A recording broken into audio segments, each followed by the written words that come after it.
on this week's episode of In the Suite with Tina Powell. If you're finding that you're getting squeezed, add more value. Don't lower your fee. Add more value. Because once you lower your fee, you can't raise it. Like, fight tooth and nail for what you're worth.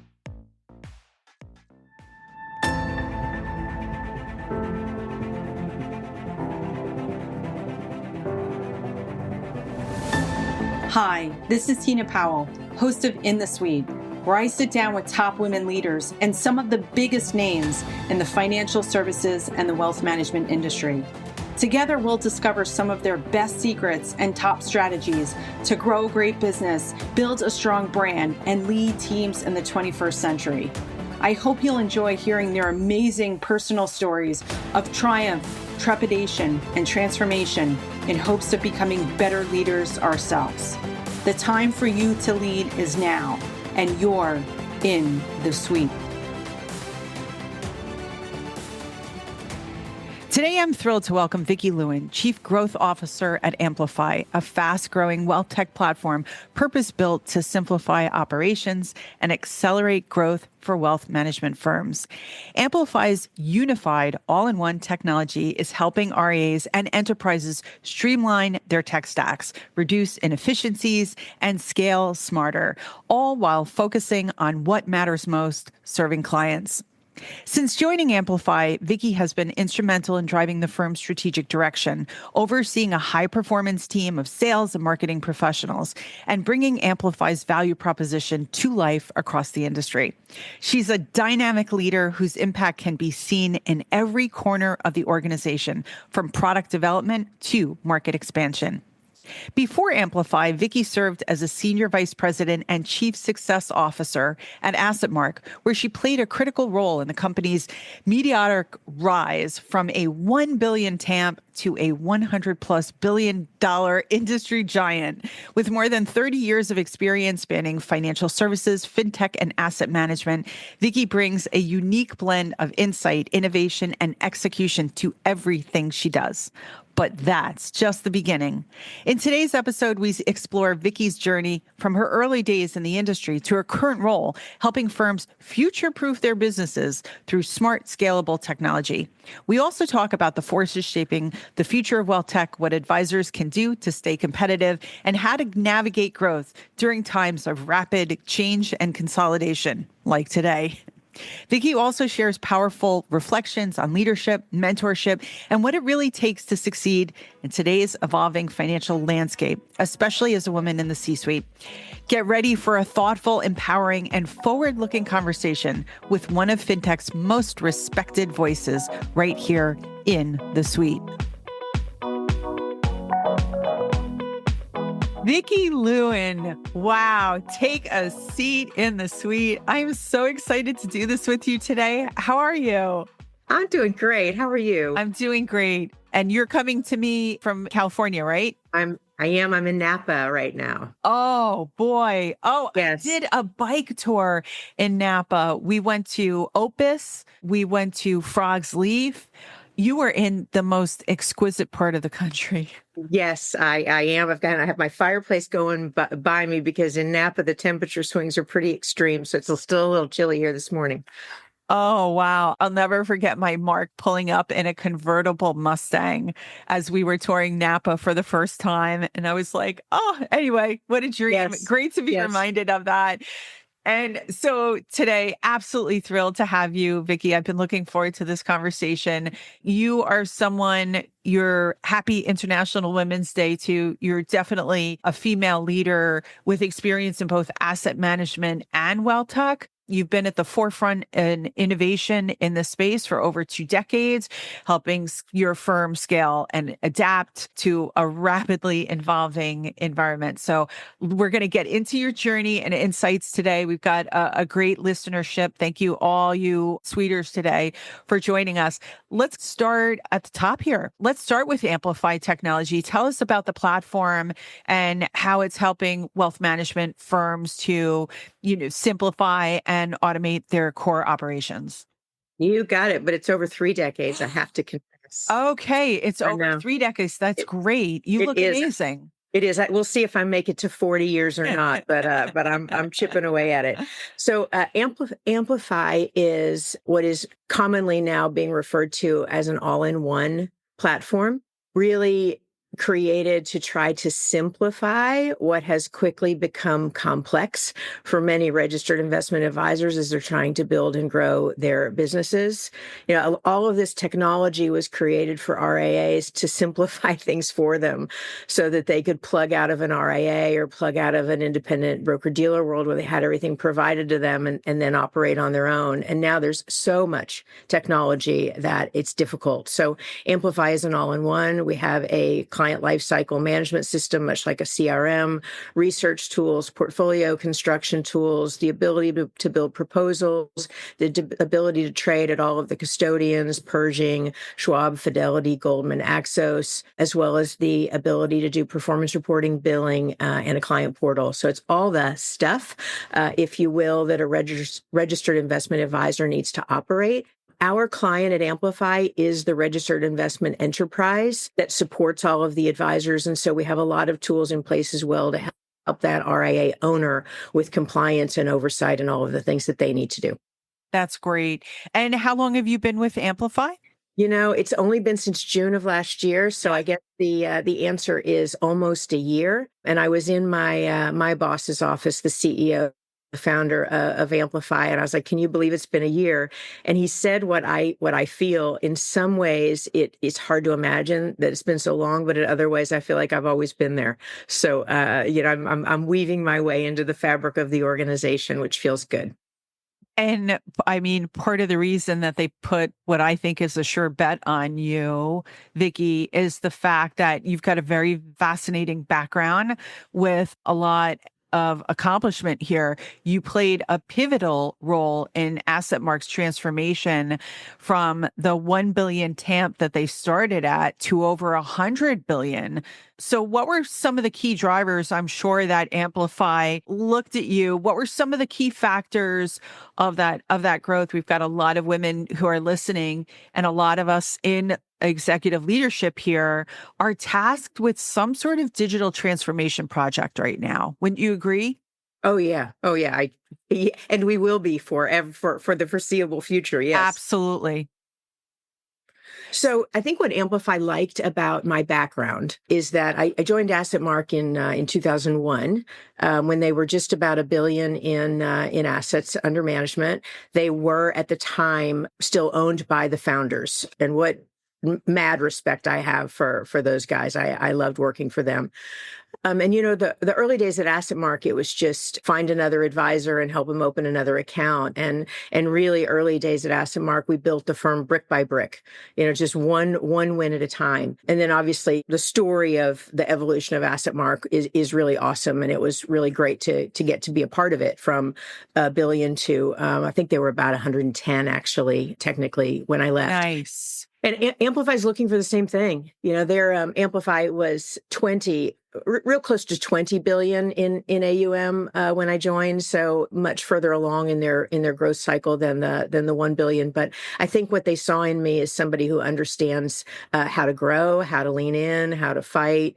Someone who's not afraid to make a mistake and fix it quickly. Someone who certainly knows the story of our industry, the evolution of our industry, and what a complex ecosystem it has become. And quite honestly, it's becoming even more complicated. So I think that's what Amplify saw in me that they're asking me to lean into. It is fun. The building part of a business, which is what Amplify is in, is a really fun stage. And so I should also mention that you're Chief Growth Officer. So what kind of trends, what do you attribute that growth to? Why do you think the TAMP industry, we could either take this question, Vickie, general or specific. Why has there been such rapid adoption, I would call, of TAMPs and, if you will, all-in-one platforms? Yeah. It started, it's like a lot of things. It started slowly and then certainly it accelerated. I started talking to financial advisors about the trend from commissions to fees Mm. in the early 90s. And I think people thought I was a little bit crazy at the time. So there are a couple of trends at play that certainly are helping turnkey asset management providers all in one platforms. The first one is the trend from commissions to fees that started, I want to say it started in the 90s. And when it started, you'll laugh. I was selling 3% a year, separately managed accounts at the time, and trying to convince advisors, trying to teach really, not convince, that 3% separately managed account was cheaper than a mutual fund after they paid the 4 or 5% load.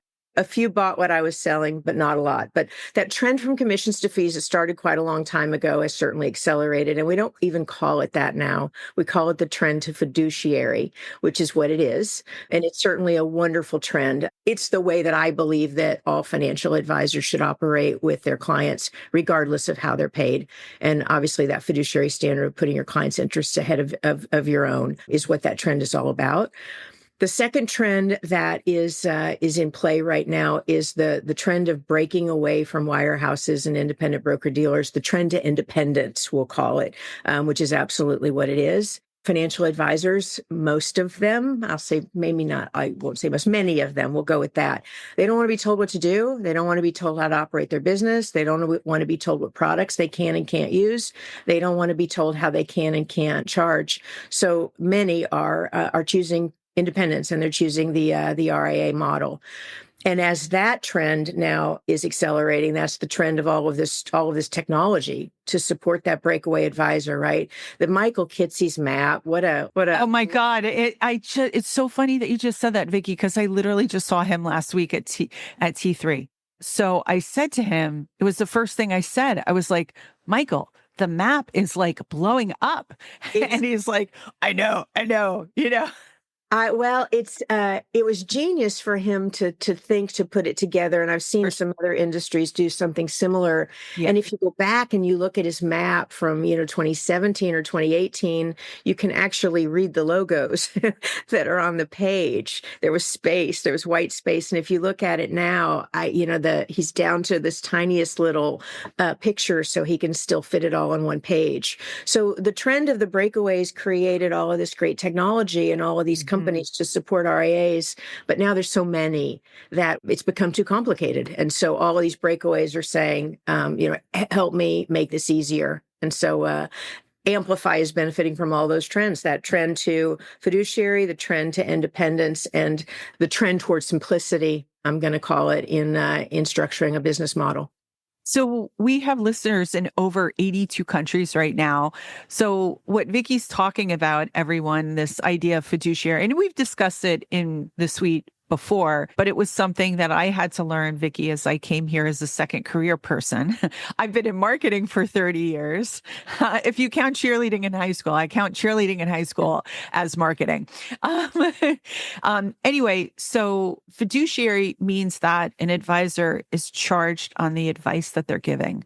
So it's what we call like product or investment agnostic. The advisor is not making any more money if they put you into one mutual fund or ETF over another. There is a suitability standard that other companies use that actually the advisor does get paid commission. So for anyone listening here right now, especially women, we love financial advisors and the registered investment advisory market. I will say that we definitely have a bias. I came from that world, Vickie. So as you were explaining the trends, you're spot on. And I was in the field during that time of like independence. And it was the first thing that when I joined a registered investment advisor that they explained to me what fiduciary meant. And it's really like, it's an oath. It's a promise to the client.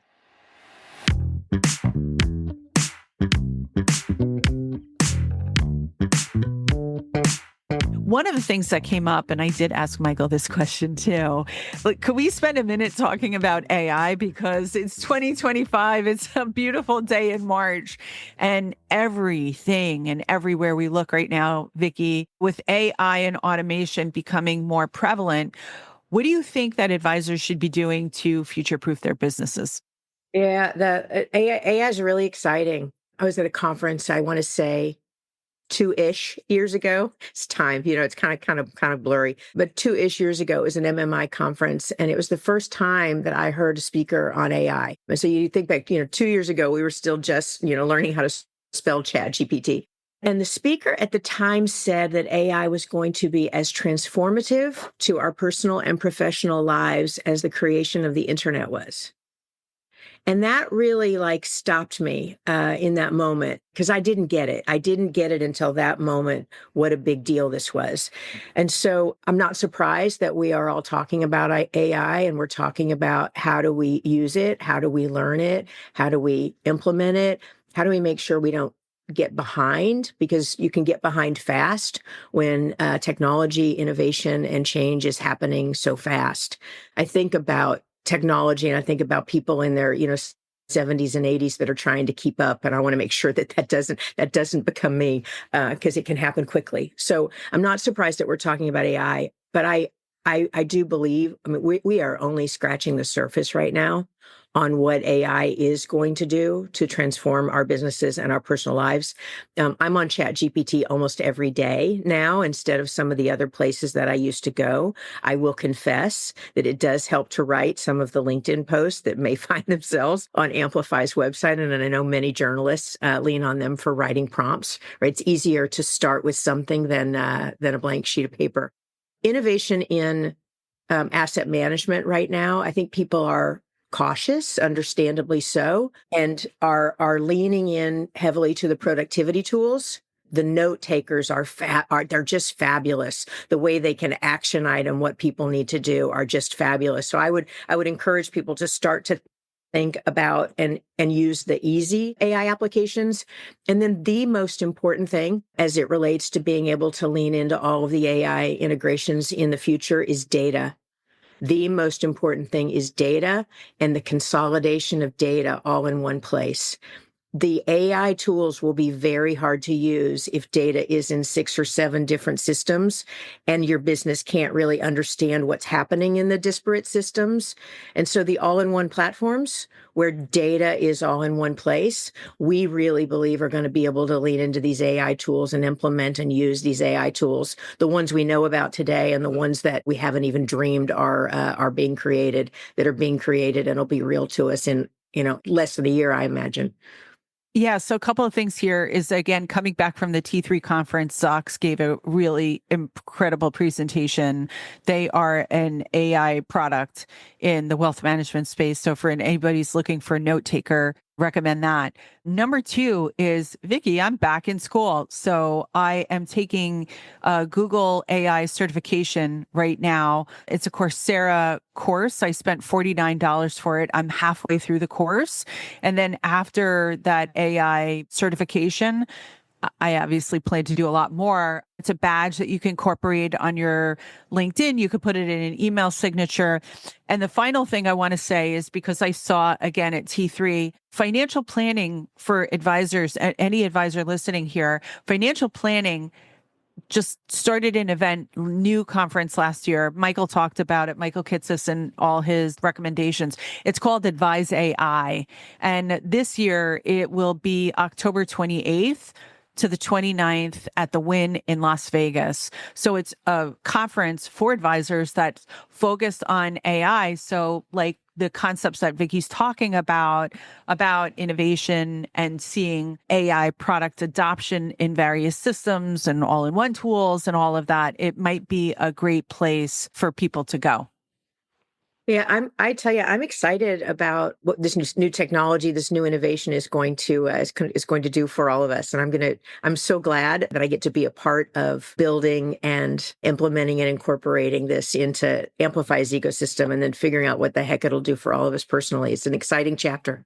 Another trend, fee compression right now, the industry has been talking about it. And that also has been a major challenge.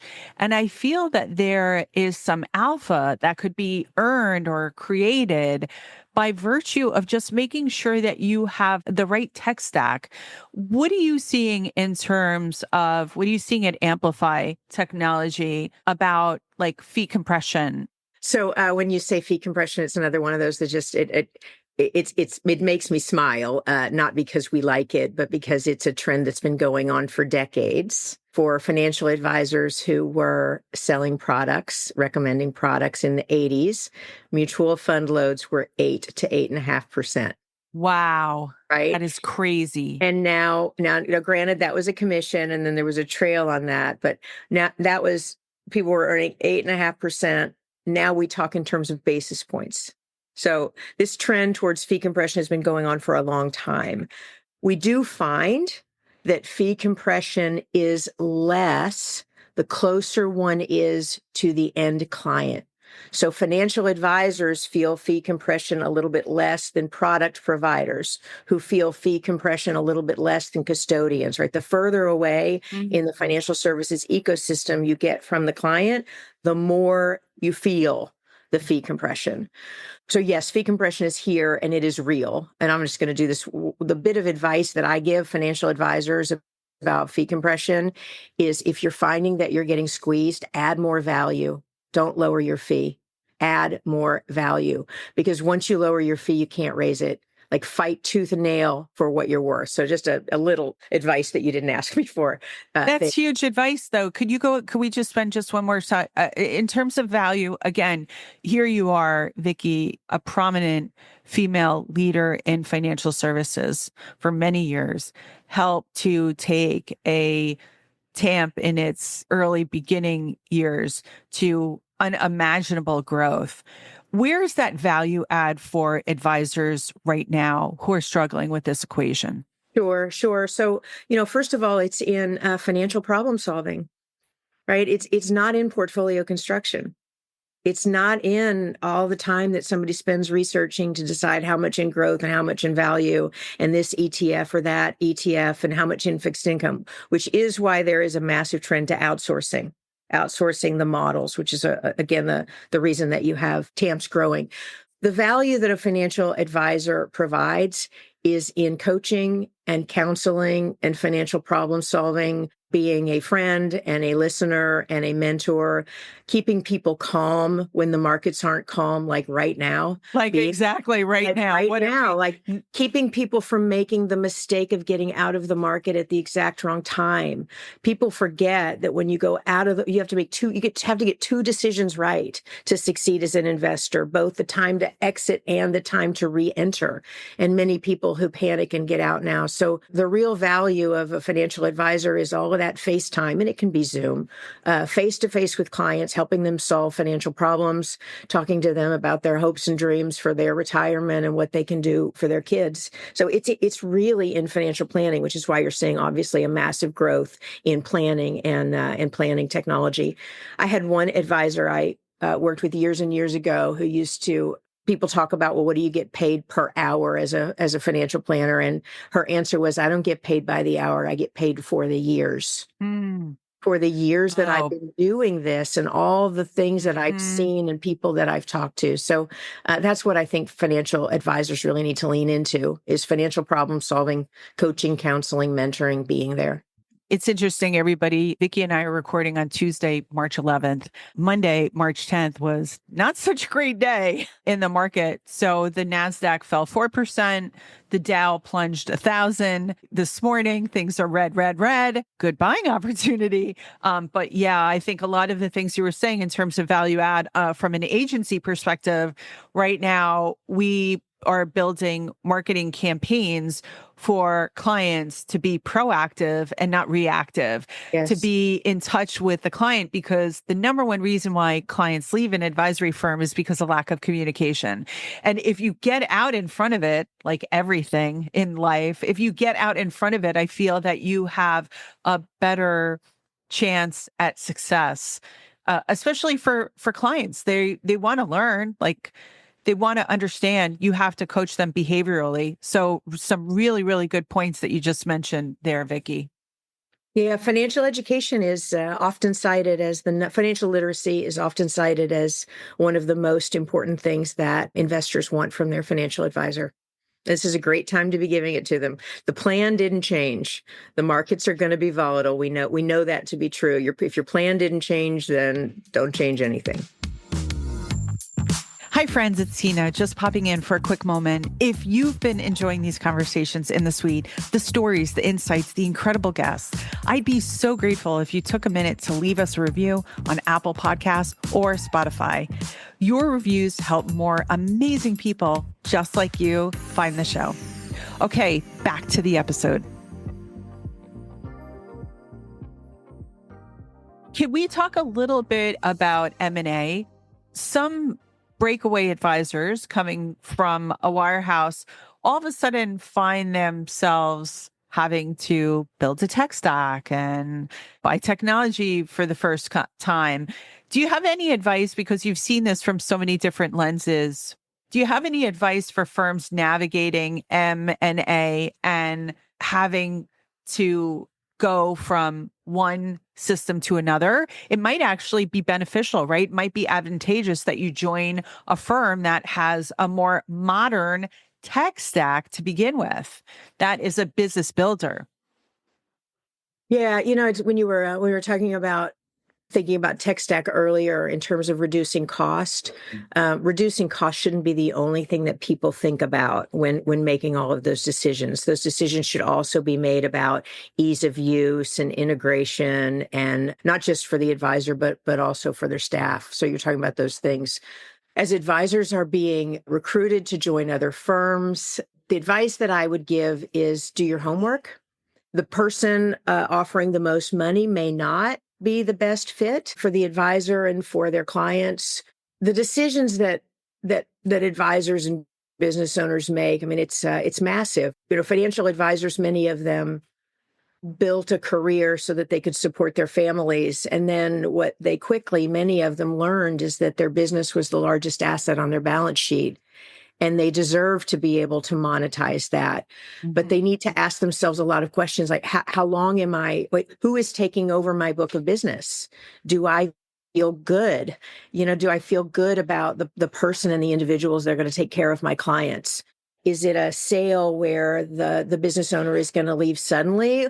Or are they leaving over some number of years? How is the payout structured? Is the payout structured over some number of years that's and structured based on growth? And so, and for many it is. It's an initial payout and then it's structured for growth. So I would say do your homework, make sure you like where you live, make sure your clients are going to be happy, make sure your client service associate is happy, make sure you understand the technology, make sure that the technology and the office infrastructure set you up for growth. Because what you don't want to go somewhere and have that asset, your business that you've worked so hard to create over so many of years, deteriorate because you found yourself in the wrong home. I love what you just said. I can't wait that we're going to make a nice video on that and put that on replay. I do want to mention for our listening audience and our visual audience as well, too, because this will be on YouTube as well. The address is amplifyplatform.com. I want to say, I mean, this revolves, this whole technology piece really either solidifies your practice or it doesn't. So kudos to you and Amplify. Amplify, $18.6 billion of assets under management, 566 advisors. Again, at the time of this, March 11th, 10:32 a.m., 33,609 households. And congratulations, you were last year's Think Advisor Luminary winner, and you were Wealthy's finalist. So Wealthy's right now, everybody is get your awards in place. So some really impressive wins here. So to bring it all back to full circle here, technology should account for, in addition to the cultural decision, technology needs to really be tuned in to a more modern aesthetic for any firm that any advisor is considering joining. It is that important. Yeah, and I'll help you put an exclamation point on that. It's going to be more important because now we have this massive wealth transfer is the new trend that we're going to be talking about. These trillions of dollars that are moving from the boomer generation onto their heirs, and their heirs are more tech savvy, and they expect better data visualization. They're going to want the information that they want when they want it on the device that they want it on, and so for advisors, if you haven't thought about modernizing your tech stack, this great generational wealth transfer that is just getting started, it really should force you to take a good, strong look at this, or your clients' children won't stay with you. We even see that from the branding side. I swear to God, Vickie, we see that on the branding side. We had an advisor that came to our firm. He's like, Tina, I'm good. I'm good with growth. I got growth in a building where there is an estate attorney feeding me business all the time. So he goes, but I'm really embarrassed. I'm embarrassed about how my website looks. And this estate attorney sends in family members, multi-generational family members, and I'm afraid that we don't look relevant and digital enough. So it's exactly how you're describing from the practice management perspective, we see on the branding front as well. So get great technology, get a great website, make sure you have a great brand. What Vickie's talking about is a wild thing here, but I remember when the studies were just first out, and now it's actually happening. It's actually manifesting, right? That wealth generational transfer is already in play. Let's just spend a little bit of time on your incredible career trajectory. Again, we've got a lot of women and men who are here in the suite with us because they want to take away some of the leadership lessons that other people have used so that they themselves can get further faster. So if there's one leadership lesson that has stayed with you throughout your career, what would it be? Yeah, don't just show up, and that's don't just show up, but pay attention, ask questions, raise your hand, get uncomfortable. Hey, speaking up, my business professor in graduate school, Terry Tevis, God bless his soul. Hello, Terry, if you are still listening. He said to our class, he goes, you don't want to be a potted plant in this class. He's like, I expect you to be here. I expect you to show up on time. I expect you to participate and be part of it. So I feel like a lot of what you're saying just brought this Terry Tevis flashback to me. Right? We have to be vocal. And again, you've been here for a while here, Vickie. I have to imagine that when you first started your career, that there were not as many women as there are right now, which I think is an opportunity, actually. Has it been an opportunity for you? I'm going to say yes and no. How's that? That's great. Yes, That's no. brutally honest. Yeah, yes and no. I'm the middle of three girls, and I was raised by two awesome parents who had me believe that I was worthy and I had every right to be in whatever room I wanted to be in. So I was fortunate to be raised that way. And what I will say to everyone listening, male, female, young, old, you have a right to be in the room. When I started in the business, I did notice that there weren't very many women who were doing the job that I wanted to do, which early in my career was be a wholesaler. I wanted to be a wholesaler when I was 23 years old, and the owner of the company that I worked for kind of patted me on the head and sent me back off to my room and said, "Oh, honey, they'll eat you alive." And you think that, this is early 90s wholesaling in the wirehouse channel. So anybody who was around then knows what that was like. But you know what? But I found somebody who didn't believe that. I found another way. I found a woman who worked at my company who said, if he's not going to help you, I will. And I found somebody who would hire me as a wholesaler in my young 20s to go do it. So, not only do you have to believe you have a right to be in the room, but if plan A doesn't work, there's a bunch more letters to go figure out how to get where you want to go. There's always a way. It just may not be the way that you thought. So yes, when I started in the business, there weren't very many women. I didn't care. I didn't let it bother me. I don't want to say that I was gender blind, but it just was never a thing to me that I was the only, woman in the room. I was okay when someone underestimated me, and it happened and still happens all the time. I'm okay when someone underestimates me because I like seeing the surprise on their face when they discover differently instead of being insulted by it. So we've made some good progress. When I started, I want to say it was maybe 10% of women in our industry. And I think the number you may have said is 30. We've come a long way, but we have a long way to go. Today, there are now, women in financial services organizations. I just came from Women in ETFs, a conference in Seattle that was really great. So there's a lot of stuff being done to help women, especially encourage other women to get into this wonderful, wonderful industry. And we need men to continue to coach and mentor and support. So I'll say yes and no. There have been times when I've had male colleagues that didn't support me or didn't endorse me or would interrupt me and then accuse me of interrupting them. And you just have to tolerate in a respectful way and then find another way to be heard, find another way to show up. And sometimes it means find somebody else to go work for. Another knowledge bomb from Vickie Lewin. Congratulations. That was really great advice. I'm really glad that you mentioned women ETFs. I am a member of women ETFs. Ladies, it's free to join women in ETFs. If you are in finance, you're a financial advisor, you are a wholesaler, you are working in a back office, join this organization. It's free. They are international. The strength of this organization is incredible. And the size, the last time that I spoke to them and they were in our offices about a year ago, they were at 10,000 members. I'm sure that they've way surpassed that. A couple of other female industry organizations that I want to shine a light on right now are Cheryl Hickerson's Females and Finance and Sherry Stevens' Wealth Leadership Alliance. Those are two incredible organizations. And the women behind those organizations are, again, phenomenal. I think as a woman, you could belong to all three of them if you want. One of the things that I learned, Vickie, and this was a second career for me, is that there was almost a time when I wanted to bail.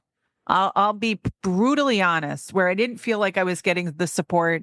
I was getting the support from men. I wasn't always getting the support from women, right? And I wanted to bail. It got so hard. I remember crying over the bathroom.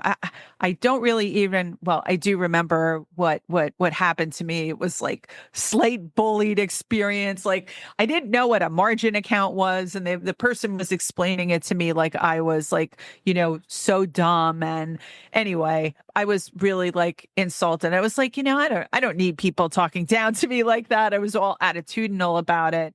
But I think one of the things that we see is that there is women who get here who leave prematurely because they've been set off by something. And that's being set off by something. Don't you think, Vickie, it's a natural, you could be in manufacturing, you could be in cybersecurity, you could be in finance, you could be in medicine. It's going to happen because it's human. Yeah, there's jerks everywhere. There's jerks everywhere, but don't be one. There's a Michelle Obama quote that I like that I use often. They go low, we go high. So her book was fantastic. Her book was amazing. She reads the audiobook, you guys. It's so good. They go low, we go high. So just outclass people who are jerks and then go find other people to be around. Awesome. So Amplify platform, everybody, again, just to remind you, amplifyplatform.com. Vickie, what can you tell us about what's next for Amplify? Yeah, so we talked earlier about AI and the importance of data. So we are really working on making sure that we are the central hub of data for all of our clients so we can add on all of these great AI applications. Right now, we are, I don't want to say rebuilding, although that's the word that's already out there. We are reimagining. I like that better. We are reimagining our product marketplace. Many people think of it as a model marketplace, a place where you can go to get all the different managers and strategies. So we're reimagining our product marketplace so that it includes things like annuities and alternatives, in addition to just mutual fund ETF and individual stock portfolios, so advisors can see those side by side. We are exploring new ways for advisors and the firms they work for to look at risk in portfolios, both the risk that the individual may profile to in a risk tolerance questionnaire and the risk that they're taking on. We're looking at new ways to help advisors visualize and talk about that we'll be leaning into later this year. And then, next year for us, it'll be a lot about AI bolt-on applications relative to portfolio optimization and the next best call to make to clients, and really serving up things to financial advisors that the system believes that they should know about that they may not be thinking of. That's great. For anyone that wants to follow your work, ask some more questions, maybe even get a demo of Amplify, what's the best way for listeners to get in touch with you? So on LinkedIn, you can find me on LinkedIn under Vickie Edwards Lewin. I look at it every day. I respond to almost all of the emails unless somebody's trying to sell me something in the first, 2 seconds of being. Yeah, please don't be that person, you guys. I know. Yes, but I respond there. And then amplifyplatform.com, the website is brand new. We relaunched it last week. When I got there in June, I didn't like the website. It felt a little old. It felt a little tired. It felt a little ordinary. So I worked with an agency over the last several months, and we're proud of the launch of the new website. So spend a little time there, and you can find me on LinkedIn. Well, good. Well, your agency looks like it did a great job. So everybody, we will put the link to Vickie's LinkedIn. That will be in the show notes. So whether or not you're listening on Apple or Spotify, just go into the description and you'll see Vickie's contact information right there. Okay. So our last question, which I'm not changing, it's a forever question. Like I changed the question from season 1 and season 2, and this is technically, well, we're really in season 4, but still keeping it as season 3 question. I've had a lot of health challenges in the last couple of years. Most people know that. We've been very vocal about it. Yes, there's a In the Suite episode on it. But if there's a personal wellness, health, or tip that has significantly benefited you, again, you explained that you are in this industry for 30 years. You look amazing. Share with us what's your secret weapon, Vickie Lewin? But does it have to be just one? No, absolutely not. I love it. Please, the more advice from you, you're dropping knowledge bombs today of greatness. So you go, girl. Well, so I have a couple, and I love the question, and you look great too, by the way. Surround yourself with people who love and support you. Be around people who lift you up, not people who drag you down. Being filled up from the inside by that as many days as you can. Move. I have a couple of rules that people laugh about. I have a no elevator escalator rule. So I'm the person at O'Hare Airport that you'll see walking up the stairs, or the person not using the people mover, and walk, right, move as much as you can. And then when you threw this out, I'm going to just tell you one that is a little funny. I have a no shot rule. A no shot rule. Shot rule. So I've been on the sales side of financial services for a lot of time, which means I spend a lot of time in bars entertaining. And every once in a while, people get a little carried away and they bring out the shots. I have a no shot rule. And I have a no shot rule because never in the history of ever have I woken up the next day after drinking shots and said, "Oh, I'm so glad I did that."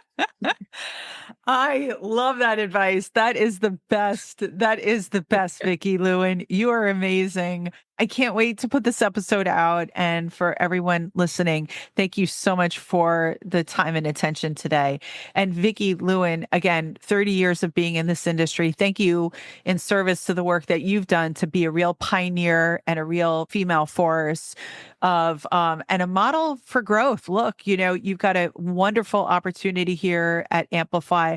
I know you're going to take this platform, you and your business partners are going to take this platform to a whole nother level. It's really exciting that here we will be watching In the Suite. And we thank you so much for the courtesy of your time and amazing discussion. Thank you. I could talk to you all day. Thank you. I appreciate it. Me too. Thanks, everybody. You're listening to In the Suite, the podcast that brings you inspiring stories of women leading the way in financial services and wealth management, along with the men who champion and empower them. Our producers are Tina Powell and Kevin Hirshorn. Our editor-at-large is Kevin Hirshorn. Our content writer is Tina Powell. This podcast is sponsored by Intentionally, the go-to growth consultancy and marketing agency for the financial services industry. If you want more information, please email me at tina@growintentionally.com. And thank you so much for listening. It means the world to me. We've got listeners in over 83 countries and 1,698 cities worldwide, and we are fast approaching our 100th episode with a very special guest. Please, I would love for you to connect with me on LinkedIn and follow In the Suite Pod on Instagram. Thank you again for listening and subscribing.